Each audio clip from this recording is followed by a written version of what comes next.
Poi arriva il periodo dei Barritas, e stiamo andando a Orgosolo. Andando a Orgosolo incontriamo dei signori non sardi. Scusate, per andare a Orgosolo dove si passa? Dico, venite appresso noi, stiamo andando a Orgosolo. Oh, senta, ci volevo chiedere una cosa, ma com'è che c'è tutti i cartelli bucati? Sono le scritte per i non vedenti.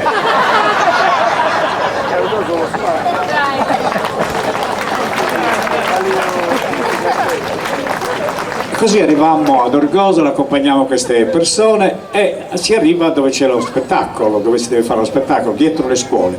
La piazza gremita di gente di pomeriggio, chi ballava, chi saltava, chi giocava alla morra, chi bisticciava. Si sente una frase, ah Dio ti sparo crasa. Erano tempi belli. E niente, Presidente, oh signor Presidente salve, il palco è lì, dove? Lì, ma non lo vedo, è lì, là. Ma non si vede, vedo solo bambini, li mandiamo via noi, fanno lì calci, pedati, pugni, in un attimo il palco è libero. Stiamo per iniziare a suonare e quando vedo che viene su della polvere mi affaccio, c'era un fisarmonicista che suonava giù e la gente che ballava, questa polvere che veniva su. Chiamo il Presidente, signor Presidente, cosa c'è? Bisogna farli smettere perché questa polvere che dà fastidio.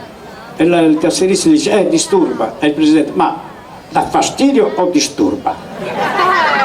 E io dico, dà fastidio, disturba. Ah, ma la picateci in culo, dà fastidio o disturba? Io dico, bisogna farli smettere. Farli smettere.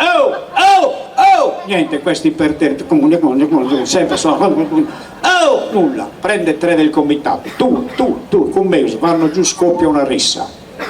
Dopo 5 minuti il Presidente sul palco con mezza fisarmonica in mano. La camicia intrisa di sangue. Ho detto, cosa è successo? Niente, suonate, adesso non disturba, non dà neanche fastidio, vi fate pollo in culo.